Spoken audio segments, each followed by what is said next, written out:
한 해를 시작하며 드리는 당부라는 제목으로 좀 거창한 제목을 좀 잡았는데, 사실은 본문을 두 개 잡았고요. 사실은 설교 하나 또 설교 하나 이렇게 나눠야 되는데 좀 욕심이 좀 생겨서 새해 첫 주이기도 하고, 그래서 두 가지 좀 우리가 생각하면서 한 해를 맞았으면 하는 그런 마음이 좀 생겼습니다. 첫 번째는 산돌이 살아있는 돌이잖아요. 근데 오늘 본문 우리 같이 읽었지만 이 산돌이, 살아있는 돌이 거칠 기도한 돌인 거예요. 산돌이자 거친 돌을 따른 한 해가 되면 좋겠다. 이것이 첫 번째 드리는 당부입니다. 우리가 하는 기도, 이 기도 다 빌기빌도입니다. 우리 기도하는 것은 우리 예수를 믿기 전에도 이 땅에서 예수를 믿기 전에 우리 조상들은 기도를 늘 했죠. 늘 빌기만 했던 거거든요. 근데 기도를 한번 잘 생각해 보시자고요. 우리 예수님께서 가르쳐 주신 기도를 우리가 늘 주기도문을 배우고 또 외우기도 하고 그 본을 삼아서 우리의 기도도 드리는데, 그 바라는 바, 또 그 뜻하신 바를 그것이 이루어지도록 우리가 함께 힘쓰고 애쓰는 것이 있거든요. 제가 읽었던 기도문 중에 아주 굉장히 가슴을 이렇게 울리는 그런 기도 제목, 그 기도문의 내용이 한 줄이 있었는데, 어떤 내용이냐면, 오늘 나의 삶이 누군가 당신께 드리는 기도의 응답이 되게 해주십시오 였어요. 나의 삶이 누군가 기도, 하나님께 드린 그 기도의 응답이 나의 삶이 되게 해주십시오. 굉장히 귀하죠. 여러분, 새로움이라는 거는 그냥 오는 것이 아니에요. 새로움을 원하고 구한다면 반드시 우리가 시작할 것이, 먼저 선행해서 시작할 것이 있는데, 그것은 바로 낡은 것과 결별하는 겁니다. 이것이 먼저 시작이 돼야 됩니다. 그래서 성경은 이 부분에 대해서 분명히 짚어주고 있는데, 이 버려야 할 것을 단호하게 버리라라고 얘기합니다. 여러분 1절을 보시면 베드로전서입니다. 우리 먼저 읽었던, 그러므로 모든 악독과 모든 기만과 외식과 시기와 모든 비방하는 말을 버리고, 악독은 악의겠고 또 외식은 위선일 겁니다. 이 내용 하나를 한번 보세요. 악, 기만, 위선, 시기, 비방하는 말, 우리 하나하나를 잘 생각해 봐야 됩니다. 이 목록들을 한번 가만히 눈여겨보세요. 이런 목록은 사실 이런저런 모양으로 우리와 연결된 사람들을 이렇게 대할 때 우리가 보이는 태도들입니다. 몇 가지가 있는데 사실 크게 두 가지로 나눌 수 있습니다. 하나는 자기를 돋보이게 하거나 아니면 자기 이익을 확보하려는 어떤 그런 욕구가 하나 여기 있겠고, 또 한 가지는 뭐예요? 다른 사람들을 깎아내리거나 수단으로 이용할 때, 그때 보여진 것들이 사실 이 목록들입니다. 근데 두 가지로 구분을 했지만 사실은 한 뿌리예요. 그 인간의 죄성이죠. 이 인간의 죄성에서 벗어나는 길은 무엇이 필요할까? 나를 세상 중심에 세우려고 하는 그런 마음을 당연히 멈추고, 나를 세상 중심에 세우려고 하지 않는 겸손한, 겸비한 그런 자기 부정이 있어야 합니다. 그럴 때 무엇이 시작돼요? 동시에 이웃도 이해하게 되고 또 그 이웃을 함부로 대하지 않게 됩니다. 고린도전서 8장 찾지 않겠습니다. 근데 들어보시죠. 그래, 한번 스스로 한번 생각해 보세요. 오늘 이 말씀 연장선상에서 우리가 안다라고 할 때가 있잖아요. 나는 아는 사람이다. 이런 기준점이 나에게 있던 경우, 상대방에게 굉장히 많은 상처를 줍니다. 나에게 기준점이 있는 경우.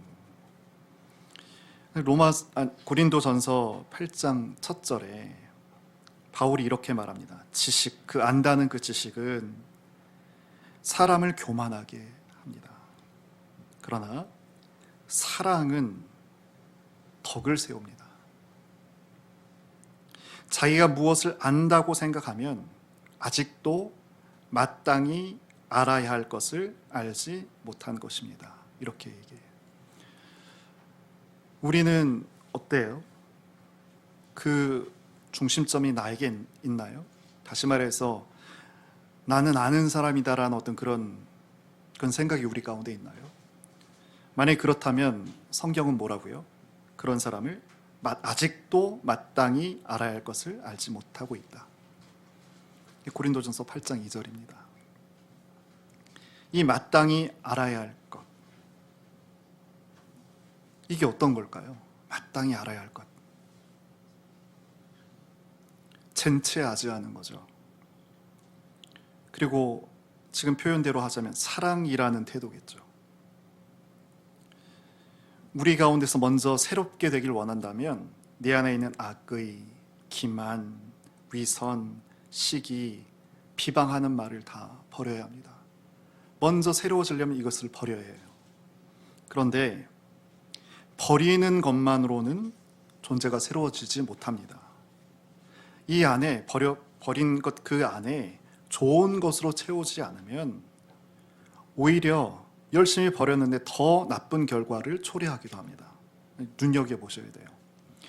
예수님께서 이 사실에 대해서 우리로 하여금 깨닫게 하기 위해서 아주 쉽게 그렇게 말씀해 주신 적이 있는데 누가복음에서 이런 말씀을 해주셨어요. 어떤 귀신이 있는데 어떤 머물고 있는 곳, 사람이죠. 이것을 떠납니다, 귀신이. 그래서 다시 새롭게 깃들 곳을 찾아 헤매이는데 찾지 못해서 자기가 나왔던 그 집으로 다시 돌아옵니다. 보니까 그 사이에 그 집이 깨끗하게 치워져 있는 거예요. 그랬더니 이 귀신이 어떻게 해요? 자기보다 더 악한 귀신 7을 데리고 그 집에 자리 잡고 사는 거예요. 그러니까 결국 어떻게 돼요? 그 사람의 이후로의 형편은 처음의 형편보다 더 나빠집니다. 이게 누가복음 11장에서 예수님께서 말씀해 주신 내용이에요. 이런 말씀을 보면서 마음이 두렵기도 하고 어려워집니다. 오늘 비단 우리 공동체만이 아니고 이 시대에 내가 잘 믿는다고 하는 사람들, 목회자가 많이 포함되겠죠. 교회로 오래 다닌 사람들이 여기 있겠죠. 그리고 청년의 의기로 가득한 이들도 여기 있겠죠. 근데 이런 이들 가운데 이기적이고 배타적이고 무례하고 또 교만하고 무절제한 사람들이 얼마나 많아요. 더러운 것을 정말 버리기도 힘든데 버렸으면 새롭게 되기 위해서 우리가 먼저 애쓰잖아요. 근데 반드시 명심할 것이 더 아름다운 것으로 채워야 된다. 더 아름다운 것으로. 2절을 보세요. 베드로전서 2장 2절. 갓난 아기들 같이 순전하고 신령한 것을 사모하라. 버리는데 이후 바로 성경이 뭐라고 해요? 신령한 것을, 순전하고 신령한 것을 사모하라. 이것은 그로 말미암아 너희로 구원에 이르도록 자라게 하려 합니다. 순전하고 신령한 것이 뭘까요?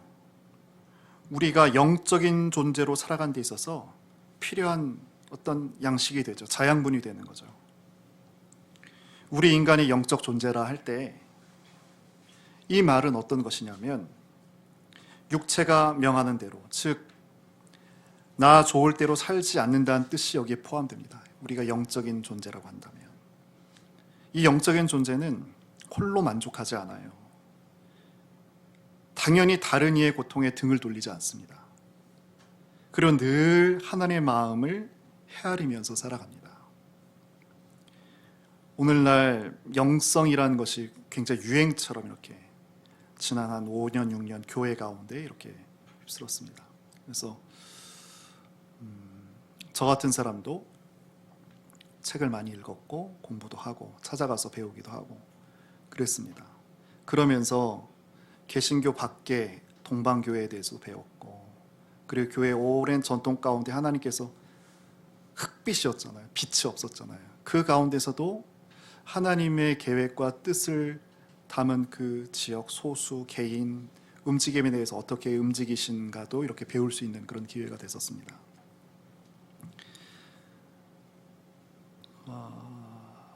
영성이라고도 하고, 우리 보수적인 교회에서는 경건이라는 표현을 여전히 씁니다.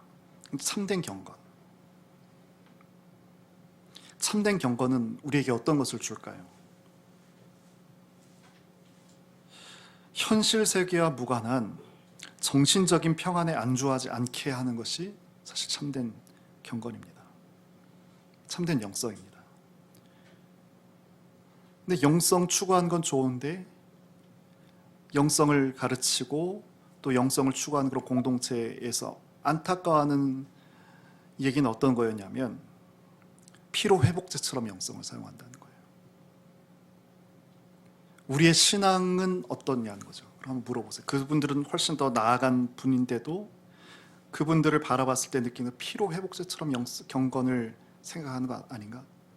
경건을 추구하는 이들에게도 보이는 안타까움인데, 우리가 오늘 주일을 구분하고 이렇게 주 앞에 나왔는데, 혹시 내가 원하는 이 하루의 이유는 뭔가? 그 가치는 뭔가? 가만히 한번 생각해 보시자고요. 근데 진짜 경건을 추구한 사람들은 욕망의 것들이 진흙탕처럼 되어 있는 세상이잖아요. 그런 현실에서도 하나님의 뜻을 끌어다니려고 계속 분투하는 거죠. 이게 참된 경건을 추구하는 자의 모습입니다. 참 모습입니다. 그리고 인간이 마땅히 하나님을 향해서 지향해야 할 것을 계속 말하는 사람이 참된 경건을 추구한 사람입니다. 그리고 메마른 사회를 온기가 있는 곳으로 바꾸기 위해서 헌신하는 사람, 이것이 참된 경건을 추구한 자의 모습이죠. 근데 이런 일을 잘 감당하려면 어떻게 해야 될까요? 하늘로부터 오는 이 자양분, 순전하고 신령한 젖을 사모하고 받을 줄 알아야 됩니다.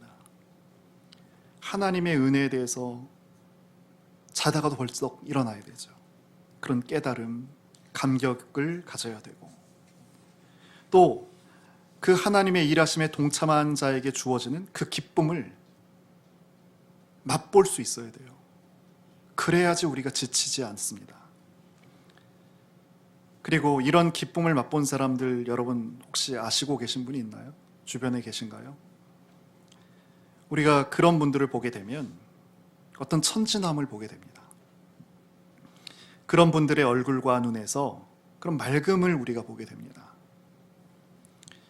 우리가 정녕 이렇게 순전하고 신령한 젖을 사모하는, 그리워하는 그런 사람이라면 우린 모두 다 같이 그리스도 예수 앞으로 한 걸음씩 한 걸음씩 나아가야 돼요. 예수님께 뜻을 여쭙고, 그리고 주님의 말씀을 우리 속을 채우고, 그렇게 해야죠. 그리고 예수님께서 이 땅에 오셔서 사람들을 대하셨던 것처럼 우리도 우리의 이웃을 그렇게 대해야 합니다. 상처 입은 치유자, 들어보셨죠? 책의 제목이기도 하고. 상처를 입었는데 치유자라고, 말이 앞뒤가 안 맞는 말 아니에요? 자기가 상처를 입었는데 다른 상처 입은 사람들을 위해서 뭐 하는 사람이에요? 자기 몸에 감겼던 붕대를 푸는 사람이에요. 이 사람이 상처 입은 치유자입니다. 사실 크게 다르지 않은데, 그런데도 자신을 선물로 내놓을 줄 아는 사람이죠. 그 사람이 삶의 고통이 없어서 그럴까요? 그렇지 않습니다. 물질적인 여유가 있어서 그럴까요? 그렇지 않습니다. 시간이 넉넉해서 그럴까요? 그렇지 않습니다. 이 상처 입은 치유자의 마음엔 어떤 마음이 있냐면, 하나님께로부터 받은 사랑, 이 사랑이 나를 통해서, 우리를 통해서 이웃에게 흘러갔으면 좋겠다라는 그런 마음이 있기 때문에 그렇습니다.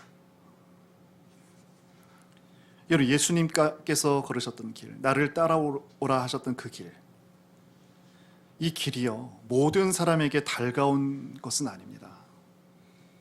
이 길이 우리가 잘 아는 바처럼 좁은 문을 통과해야 되는 거잖아요.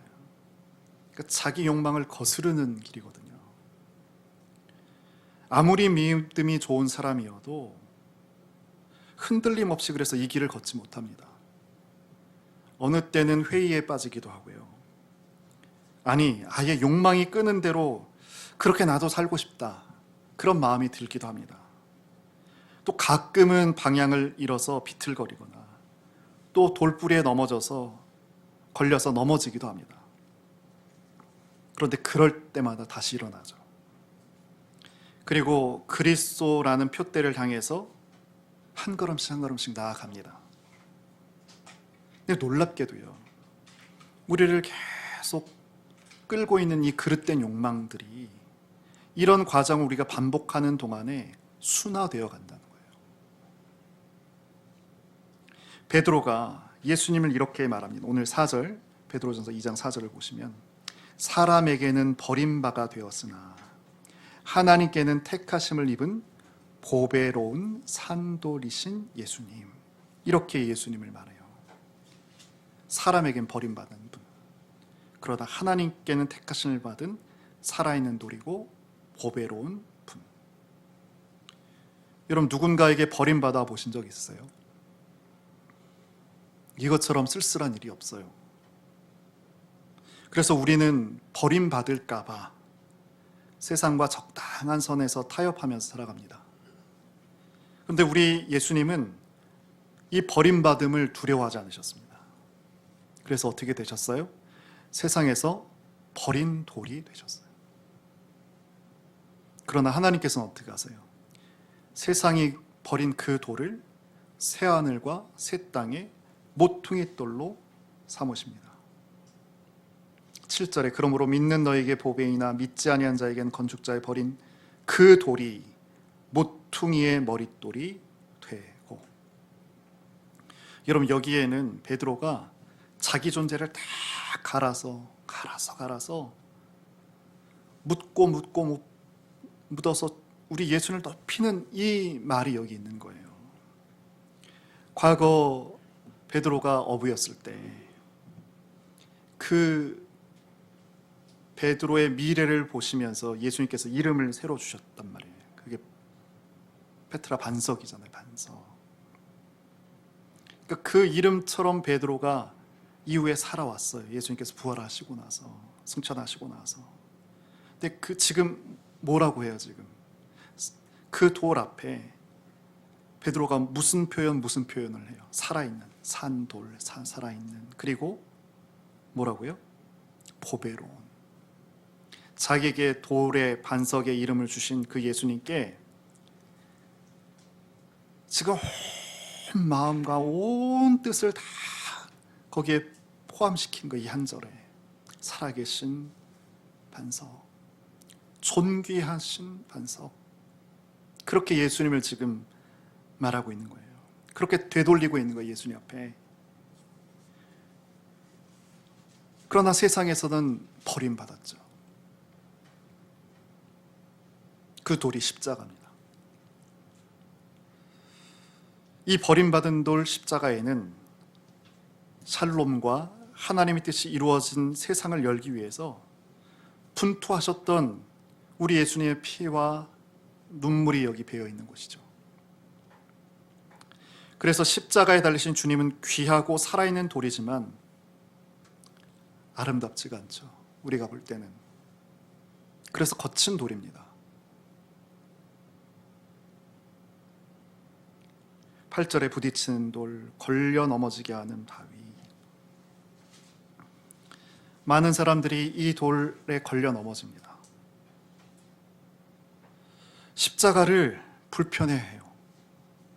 십자가가 구원의 상징일 때는 참 좋은데 그것이 우리의 삶의 방식이 돼야 한다고 하니까 힘든 거죠. 힘들어요. 너무 벗어나고 싶어요. 밀어내고 싶어요. 그래서 우리가 하는 일은 어떤 거죠? 이 돌에 거친 것을 다 제거하고 이 돌을 매끈매끈하게 만드는 일을 우리가 합니다. 변질이죠. 근데 이런 변질된 말씀과 복음은 우리를 하나님 나라로 이끌지 못합니다. 여러분, 우리 새해를 시작하면서 우리가 잊지 말아야 할 것이 있습니다. 이런 말씀 우리가 또 받으면서 잊지 말아야 할 것이 있습니다. 여기에 있는 우리는 우리 하나님께서 택하신 그 택함을 받은 사람이라는 사실입니다. 여러분, 구절을 한번 보세요. 그러나 너희는 택하신 족속이요 왕 같은 제사장이요 거룩한 나라요 그의 소유가 된 백성이니 이는 너희를 어두운 데서 불러내어 그의 기이한 빛에 들어가게 하신 이에 아름다운 덕을 선포하게 하려 하심이라. 택함 받은 우리는 이제 어둠에 속한 사람이 아니고요, 빛에 속한 사람입니다. 그래서 힘들더라도 이 주님의 아름다우심을 세상에 드러내는 그런 존재가 되어야 됩니다. 그래서 이제 우리가 베드로전서를 여기까지 묵상하고 이제 고린도 이제 바울로 넘어가려고 하는데, 고린도후서 3장에 보면 우리를 뭐라고 하냐면 그리스도의 편지라고, 여러분 들어보신 분도 있을 거예요. 그리스도의 편지라고도 하고, 또 고린도후서 2장에는 우리가 하나님의 아름다움을 드러낸 향기라는 그런 표현도 있어요. 잘 보세요. 우리가 세상을 바라볼 때 어둡다라는 그런 느낌이 강하게 있죠. 그러나 거기에 실망하는 것보다 우리를 통해서 하나님께서 기대하시고 또 바라시는 것은 어떤 것이냐면, 그 뜻하시는 세상, 지금 어둡지만 뜻하시는 세상에 대한 하나님께서 그것에 대한 작은 실천을 용기 내는 것, 그것을 우리 하나님께서 원하신다는 거예요. 자, 그래 앞으로 가셔서 우리 두 번째 읽은 본문 고린도후서 4장을 한번 가보겠습니다. 여기서는 두 번째 교훈을 삼고자 하는 것은 고린도후서 4장 16절에서 18절 열어놓으시고, 1절도 그렇고 4장 1절도 그렇고 우리가 본문 삼은 16절도 그렇고 어떤 것이 보이세요? 1절의 끝부분에, 16절의 시작 부분에 낙심하지 아니하고, 또 16절에 낙심하지 아니하노니. 두 번째 당부 말씀은 낙심하지 않는 거예요. 낙심하지 않는 것. 바울에게 있어 주님과의 만남이라는 것은 어떤 뜻일까요? 그는 박해하는 자였습니다. 그러나 우리 주님과 만나고 나선 박해받는 사람이 됩니다. 엄청난 변화죠. 아마 여기에 그 답이 있지 않을까 싶습니다. 정말 극적인 전환이거든요. 그것을 우리 다메섹이라고 하는데, 영어에 브레이크 트루라는 게 있습니다. 이거 단어를 붙여서 쓰기도 하고 떼어서 쓰기도 하는데 거의 의미가 같아요. 브레이크는 깨뜨린다는 거잖아요. 뚜루는 통과하는 라는 뜻이 있죠. 그래서 한글로는 돌파라고 간단하게 하는데, 이것을 한번 이 바울의 체험과 관련해서 한번 브레이크 트루, 무언가에 이어서 꿰뚫려 버려진 그런 체험. 내가 확 무엇에서 뚫려버리는 거예요. 익숙하고 평온했던 그런 삶에 균열이 생기는 거죠. 더 이상 나 좋을 대로 살 수 없게 된 그런 체험입니다. 그것은 내가 의지적으로 노력을 이룬 어떤 그런 성과가 아니고 나에게 제약 없이 무제약으로 발생하는 어떤 사건인 거예요. 예수님과의 만남, 베드로도 그렇고 바울이 만났던 그 만남. 바울은요, 박해했던 자에서 또 박해를 받아내는 이런 전환을 그는 손실이라고 생각하지 않았습니다. 오히려 이것을 대가가 치러지지 않은 기쁨이라고 그는 여겼습니다. 그리고 동시에 바울은 자아에서 해방되는 그런 자유를 맛보기 시작합니다. 그리고 2절부터 보시면 부끄러운 일과 속이는 일을 하지 않기 시작합니다. 여러분 2절에 보실까요? 고린도후서 4장 2절 우리 같이 한번 읽어보겠습니다. 이에 숨은 부끄러움의 일을 버리고 속임으로 행하지 아니하며 하나님의 말씀을 혼잡하게 하지 아니하고 오직 진리를 나타내므로 하나님 앞에서 각 사람의 양심에 대하여 스스로 추천하노라.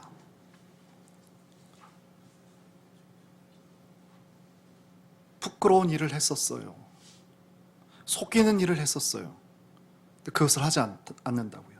그리고 하나님의 말씀을 혼잡하게 한다는 것, 왜곡한다는 거죠. 꺾어서 자기 곡화가세처럼 하는 거죠. 그리고 이제는 진리를 환하게 드러내는 거예요. 진리를 굽어서 자기를 위한 자기만의 것으로 그렇게 아전인수로 밖에는 살지 못했던 것이고,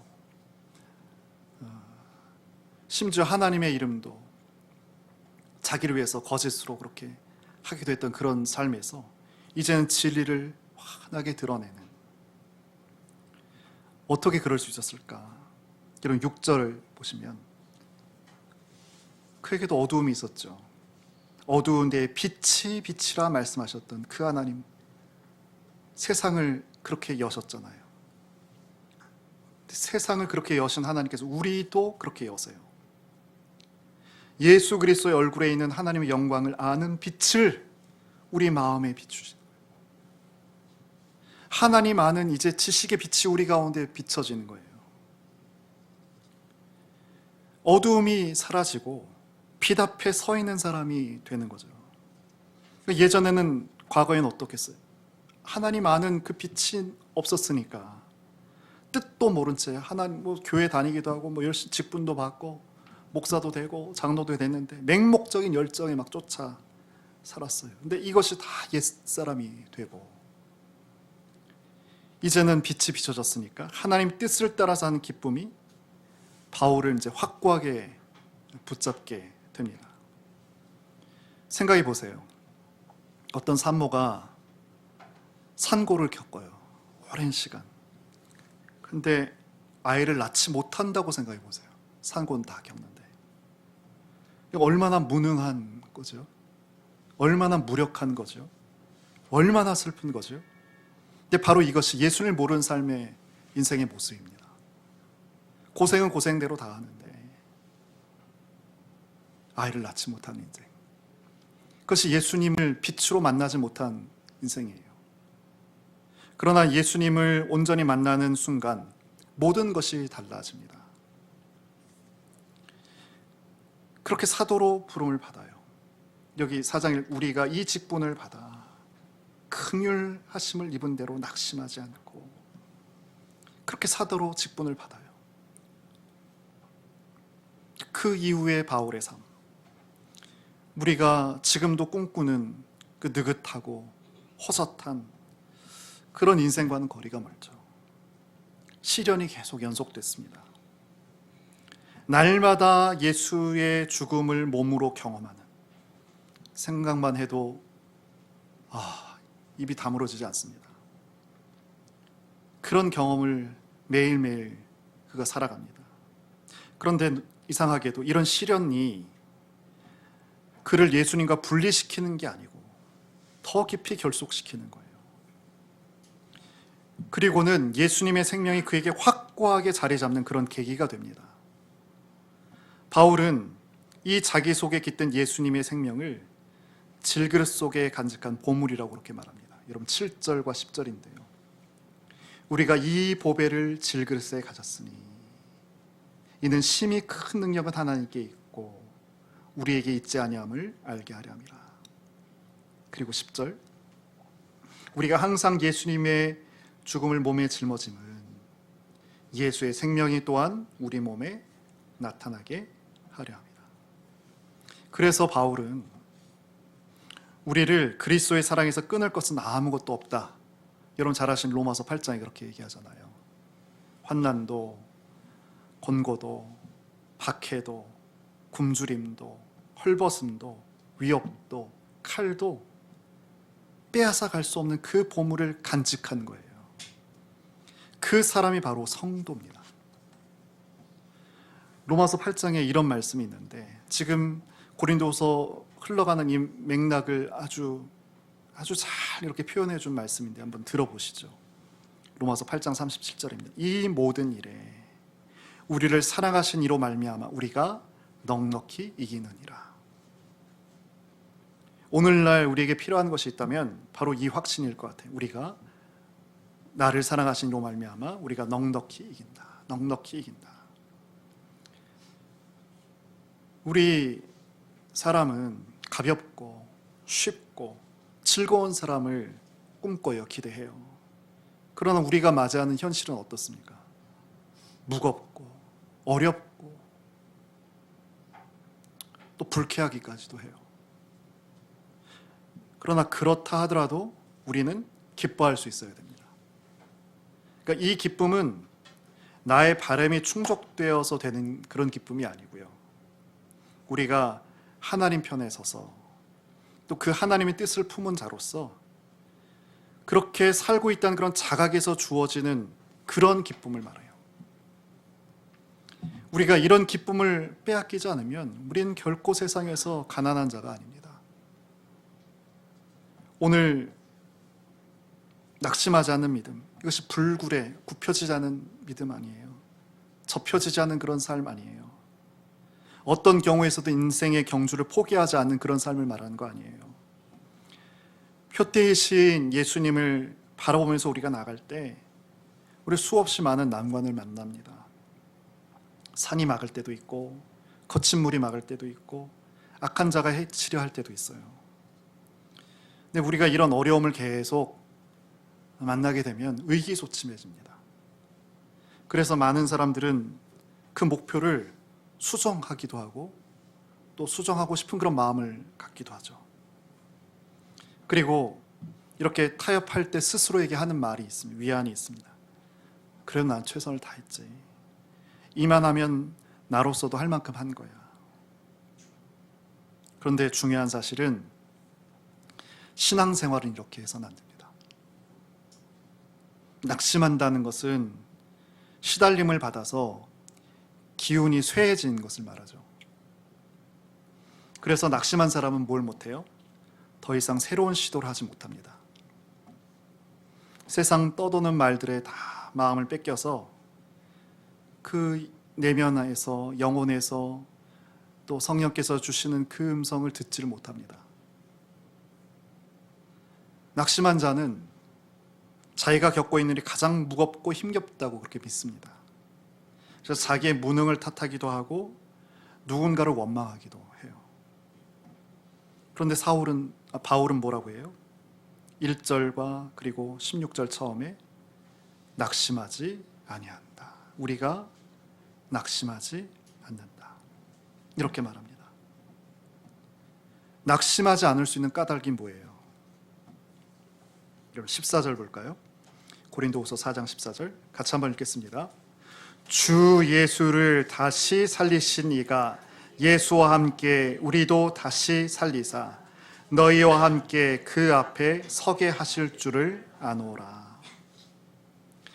예수님을 살리신 하나님께서 예수와 우리를 함께 살리셨고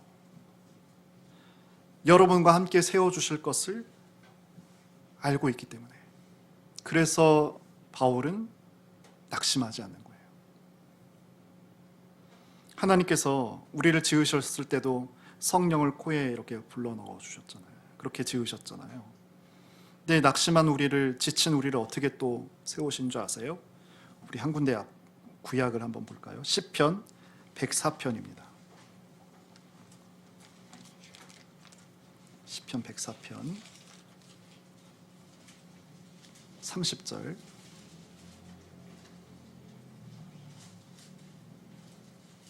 시편 104편 30절입니다.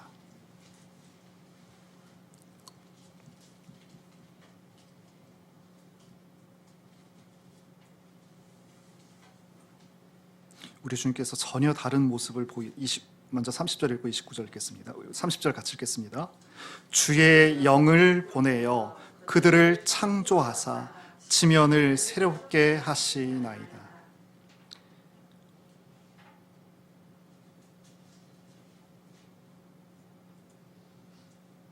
산돌이지만 거친 돌을 따르는 자, 주님을 만난 자들, 그러나 낙심할 수밖에 없는 그런 상황 가운데 있을 때 그런 이들에겐 주의 영을 보내요. 다시 불어넣어 주시는 거예요. 그래서 우리를 다시 창조하세요. 그래서 우리 지면, 우리가 서 있는 모든 것들을 다 새롭게 하세요. 그러나 그렇지 않게 하시는 대상들도 있어요. 29절에 주께서 낯을 숨기세요. 그들에게는. 그들이 떨고 주께서 그들의 호흡을 거두신 즉 그들은 죽어 먼지로 돌아가나이다.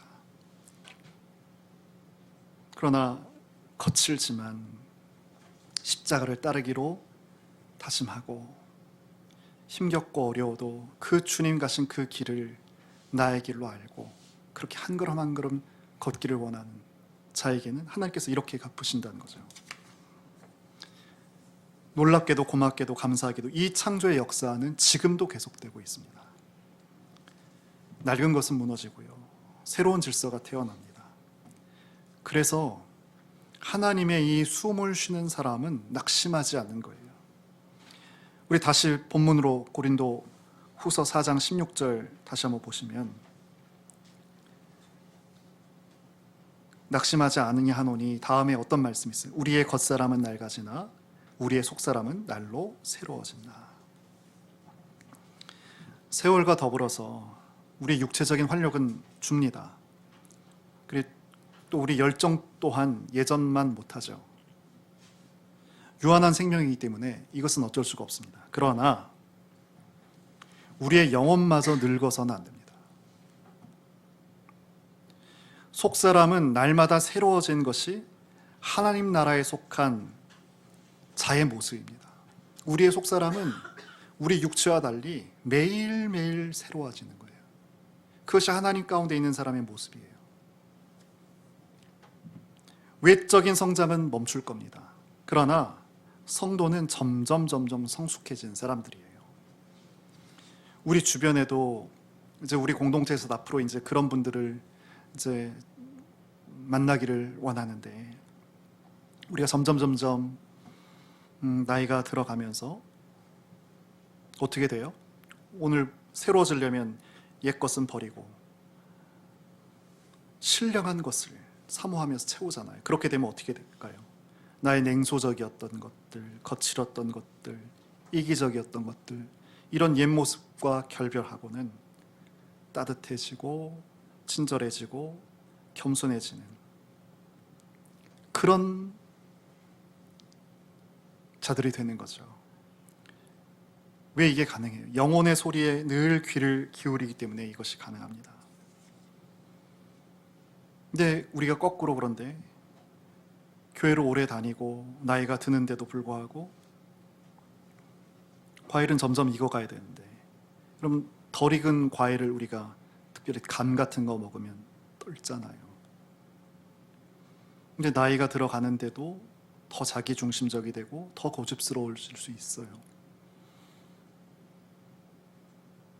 버리기만 하면 안 된다고 했잖아요. 버리는 것으로는 다가 아니에요. 점점 너그러워지고 점점 여백이 생겨져야 돼요.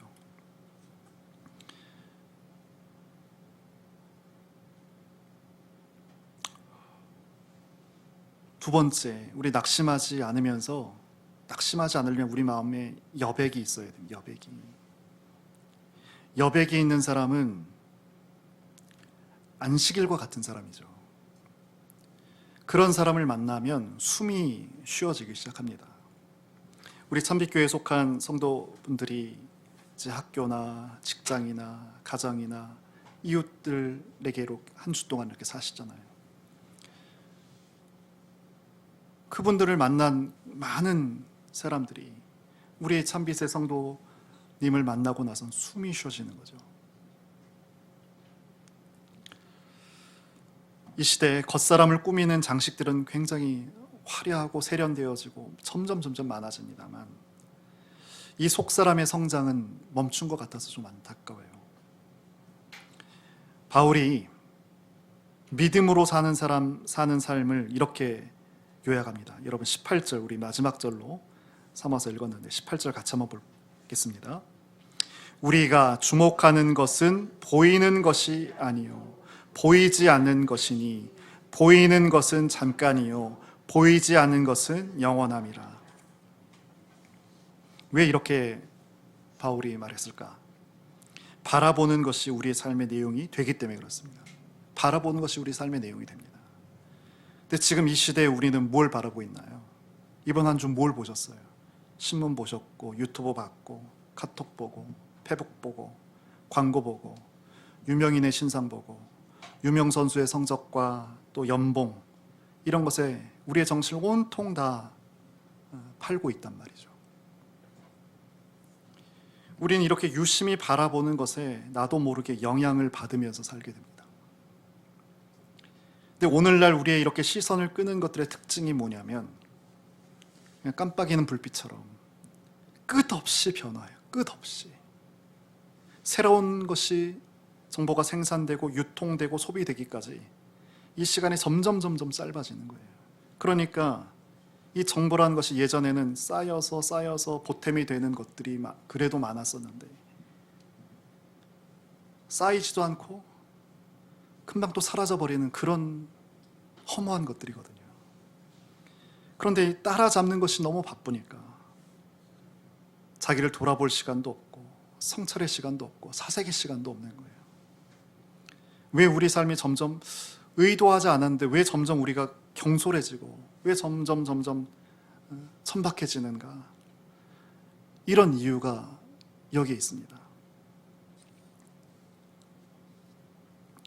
그런데 그럼에도 불구하고 이 시대 이제 소수가 되어서 좀 안타까운데 함께 사는 세상을 정의와 공의의 토대로 세우는 것을 위해서 목소리를 높이기도 하고 저항을 하는 사람들이 이제 점점 자본주의 사회가 되면 민주자유를 구가했던 그런 나라들에서 이런 이들의 목소리는 점점 작아지더라고요.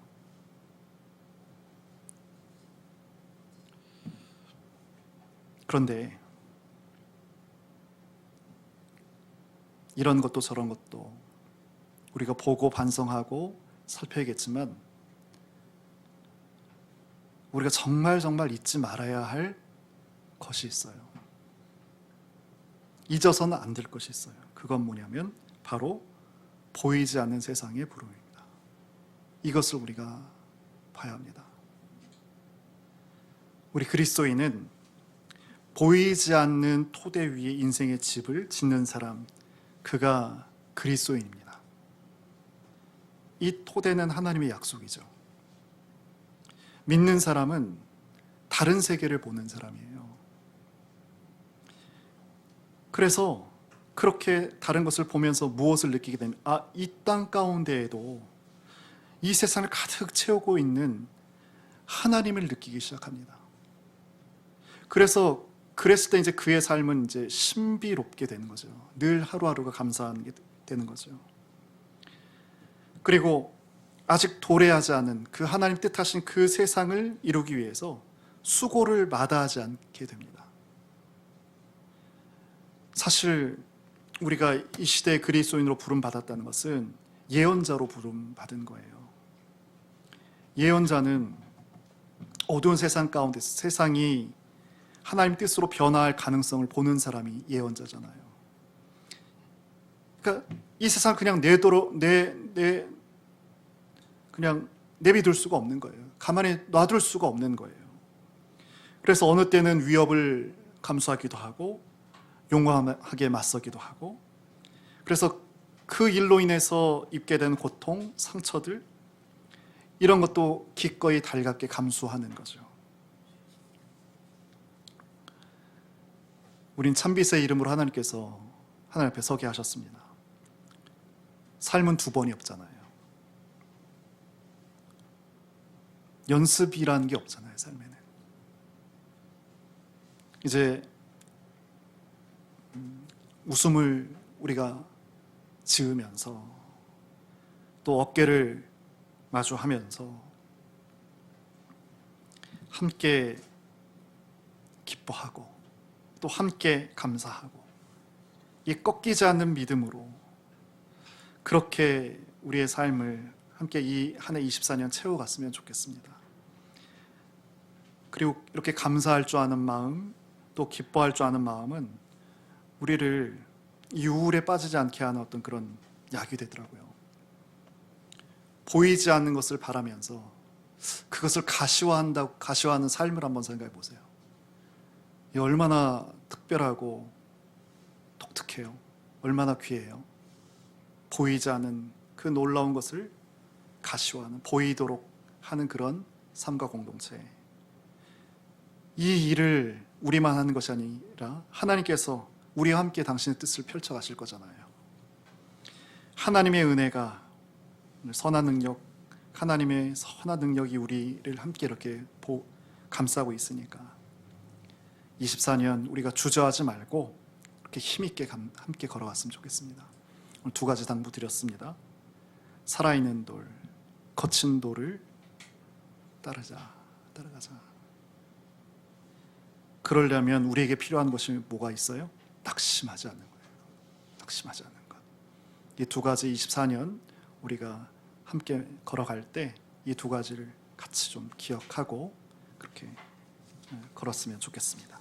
오늘 들으신 말씀을 기억하면서 잠깐 같이 기도하겠습니다.